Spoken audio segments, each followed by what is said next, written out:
berawal ingin meningkatkan kesejahteraan hidup, dua karyawan pabrik coklat PT Bumi Tangerang Mesin Utama yang bernama Rahmat Hendarto alias Kristoforus yang berusia 39 tahun dan Andreas Tangioksan alias Davitan yang berusia 34 tahun telah didakwa karena telah membocorkan rahasia dagang PT General Food Industri Bandung. Dalam persidangan perkara tindak pidana pembocoran rahasia dagang yang digelar di Pengadilan Negeri Bandung, Senin, Jaksa Penuntut Umum Ahmad Nur Hidayat, SH, menjerat perbuatan kedua terdakwa dengan pasal 13 Junto dan pasal 17 Undang-Undang RI nomor 30 tahun 2000 tentang rahasia dagang Junto, pasal 55 ayat yang pertama KUH Pidana dengan PT GFIB yang isinya antara lain memegang teguh rahasia dagang dan tidak bekerja selama 2 tahun setelah masa berakhir hubungan kerja pada perusahaan yang bergerak di bidang yang sama, kata jaksa. Namun tanpa sepengetahuan dan seizin pihak PT GFIB, terdakwa melamar pekerjaan dan diterima di perusahaan pengolah biji coklat lain yakni PT Bumi Tangerang Mesin Utama atau BTM dengan jabatan sebagai kepala pabrik. Selanjutnya, terdakwa Rahmat mengajak tersangka Andreas untuk hengkang dari PT GFIB guna bergabung di PT BTM.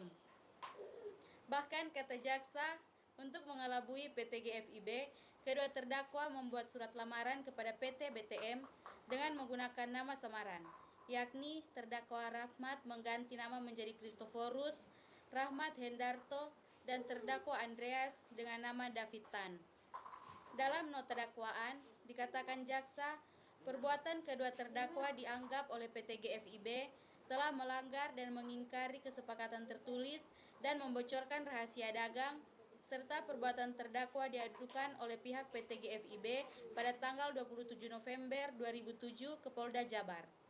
Setelah mendengar nota dakwaan jaksa penuntut umum, kedua terdakwa melalui kuasa hukumnya M. Jaya SH dan Agung SH mengajukan nota eksepsi atas dakwaan tersebut.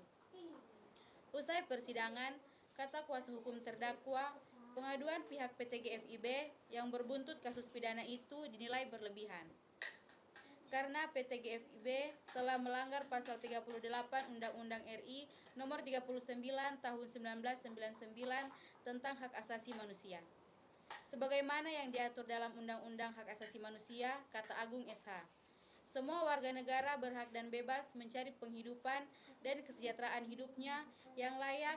Oleh karena itu, bila ada karyawan yang keluar dengan dalih tidak mendapat kesejahteraan yang layak di perusahaan tempatnya bekerja, mereka boleh saja pindah ke perusahaan yang menjanjikan kesejahteraan yang lebih, katanya. Kita masuk dalam analisa kasus. Rahasia dagang adalah salah satu cabang dari hukum kekayaan intelektual. Rahasia dagang memiliki peranan yang sangat penting karena setiap pelaku usaha tidak ingin rahasia dagangnya terbongkar dan diketahui oleh pihak manapun. Yang dilindungi dari rahasia dagang adalah nilai ekonomis dan tidak diketahui dari pihak manapun.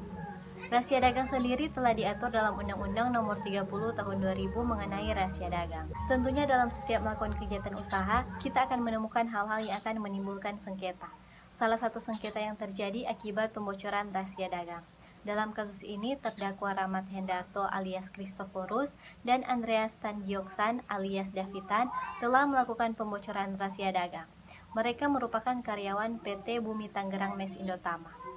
Kedua karyawan tersebut semula merupakan karyawan dari PT General Food Industri Bandung yang notabene keduanya saat masih bekerja dan terikat kontrak di perusahaan tersebut telah keluar dan bekerja di perusahaan lain yang bergerak di bidang yang sama yaitu pengolahan biji coklat sebagai bahan olahan makanan. Di sini jaksa penuntut umum pun menuntut kedua karyawan tersebut dengan pidana penjara 2 bulan. Kedua terpidana tersebut dianggap telah melanggar Pasal 17 Undang-Undang Nomor 30 Tahun 2000 tentang rahasia dagang, yaitu bahwa tanpa hak telah menggunakan rahasia dagang pihak lain. Menurut kelompok kami, mengenai proses hukum dalam kasus ini, hakim tidak salah menerapkan hukum, yaitu dalam menerapkan dakwaan yang telah terbukti, di mana seharusnya terdakwa melindungi kepentingan tempat bekerja yang telah memberi gaji dan mengikat perjanjian kerja dengan terdakwa, sebagaimana tercantum dalam pasal 3 Undang-Undang Nomor 30 Tahun 2000 tentang rahasia dagang, yaitu yang termasuk dalam rahasia dagang yang dapat dilindungi. Yang pertama, rahasia dagang mendapat perlindungan apabila informasi tersebut bersifat rahasia mempunyai nilai ekonomi dan dijaga kerahasiaannya melalui upaya sebagaimana mestinya. Informasi dianggap bersifat rahasia apabila informasi tersebut hanya diketahui pihak tertentu atau tidak diketahui secara umum oleh masyarakat. Yang berikut, informasi dianggap memiliki nilai ekonomi apabila sifat kerahasiaan informasi tersebut dapat digunakan untuk menjalankan kegiatan atau usaha yang bersifat komersial atau dalam meningkatkan keuntungan secara ekonomi. Selanjutnya, informasi dianggap dijaga kerahasiaannya apabila pemilik atau para pihak yang menguasai telah melakukan langkah-langkah yang layak dan patut. Apabila dikaitkan dengan ketentuan pasal 3 Undang-Undang Nomor 30 Tahun 2000 tentang rahasia dagang, kedua karyawan tersebut menciptakan suatu produk yang sama dengan apa yang dilakukannya di tempatnya bekerja terdahulu, karena formulasi dari produk yang dibuat untuk PT Bumi Tangerang Mesin Utama tidak diketahui umum dan mempunyai nilai ekonomi serta dijaga kerahasiaannya. Maka perbuatan yang telah ia lakukan tergolong tindak pidana sehingga harus diproses secara hukum berdasarkan ketentuan Kitab Undang-Undang Hukum Pidana yang berlaku. Tidak adanya peraturan perundang-undangan yang mengatur secara eksplisit mengenai perjanjian antara karyawan dengan pengusaha terhadap adanya kewajiban menjaga rahasia dagang perusahaan tempatnya bekerja, baik dalam Undang-Undang Nomor 30 Tahun 2000 tentang rahasia dagang, Undang-Undang Nomor 13 Tahun 2003 tentang Ketenagakerjaan, Undang-Undang Nomor 5 Tahun 1999 tentang larangan praktek monopoli dan persaingan usaha tidak sehat, maupun dalam Kitab Undang-Undang Hukum Perdata dan Kitab Undang-Undang Hukum Pidana, bukan berarti tidak ada pengaturan terhadap hal tersebut. Dalam prakteknya, perjanjian mengenai rahasia dagang ini diatur dalam perjanjian kerja antara buruh dengan pengusaha.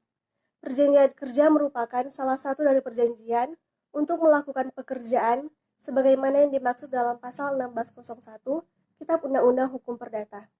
Sebagai perjanjian yang mempunyai ciri-ciri khusus, pada prinsipnya, perjanjian kerja merupakan sebuah perjanjian yang di dalamnya terdapat keterikatan para pihak.